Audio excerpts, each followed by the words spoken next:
Hello guys, good morning. Ate Guard Rachel here. Welcome back to my YouTube channel. For today's video ay i-share ko lang sa inyo yung aming ulam.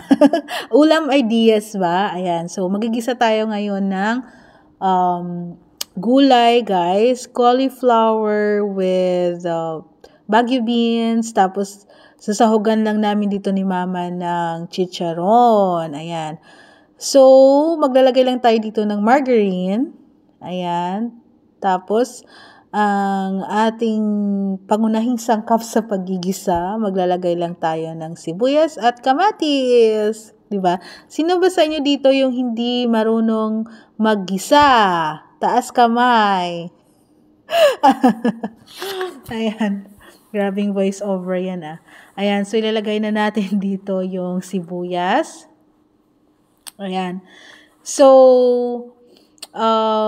tipid ang aming, mura ang aming ulam ngayon kasi 50 pesos lang. Kasi meron bumili lang kami ng 20 na cauliflower at 20 na Baguio beans. 'Di ba? So, kailangan talagang magtipid guys sa panahon ngayon. So, ayan, sibuyas kamatis sa bahay naman yan eh. And so, kamusta kayo guys? Oh, by the way, thank you so much kung nakarating ka man sa part ng video na to. Actually, 5 minutes lang tong video ko na to eh. Ayan. So, kung bago ka pa lang pala sa aking YouTube channel, Ate Guard TV, ayan. So, from the word itself, no? So, lady guard po ako at matagal na rin ako sa security industry. So, I'm trying my luck na mag-successful din dito sa YT. Ayan. So, yung iba kasi, doon sila sa kay Meta. So, hindi pa kasi ako na-monetize doon eh. Ayan. So, ayan, ilalagay na natin dito yung ating cauliflower at saka yung Baguio beans. No, grabe, tag 20 na yun, guys. 20 yung cauliflower, 20 yung Baguio beans. Parang ang unti. Ayan. So, tinanggal ko pala yung flash kasi ang sobrang liwanag. Ayan o, tinatry ko pa na Pag may flash kasi, nawawala na yung kulay ng Baguio beans ko. Sobrang liwanag. Ayan siya. So, mag-suggest pala kayo ng mga murang ulam, na pwede nating lutuin at pwede nating i-share din sa ating mga viewers, no? Sa ating mga kababayan. Charot. Ayan. So, ayan na. Sarap yan, guys. Ang dami kong nakain. Lalo pa, yung kanin ko kanina, bagong saing na mainit-init pa.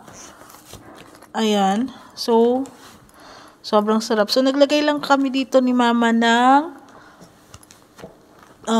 pork na Nor cubes. Nor pork. Ayan.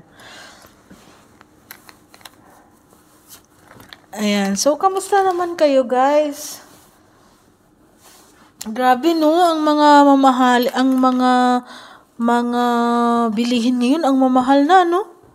Yeah, so at this very moment, yan, maglalagay lang tayo ng chicharon. So, Jenny's na chicharon yan from Bulacan.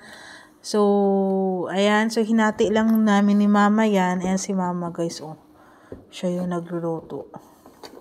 Ayan. So, bibigay ko na sa kanya yung chicharon. Ayan. So, yan pala yung aming lutuan. Ayan, oh. So, ilalagay na ni Mama yan. So, 4 minutes na, 1 minute na lang guys. Alam nyo na kung anong mangyayari. So, matatapos na yung video. Tatakpan lang yan. Ay, maglalagay pala si Mama ng konting tubig. So, nang mainit na rin galing sa thermos para mabilis na maluto. Para may sabaw din. Ayan. So, again, thank you so much for watching.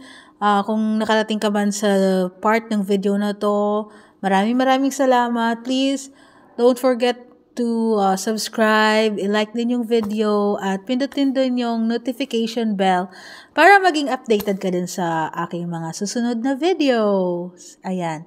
Tapos, ano pa ba yung sasabihin ko? Yun lang. Thank you so much for watching. Tapos, ano pa ba? Ingat! ang plastic, no?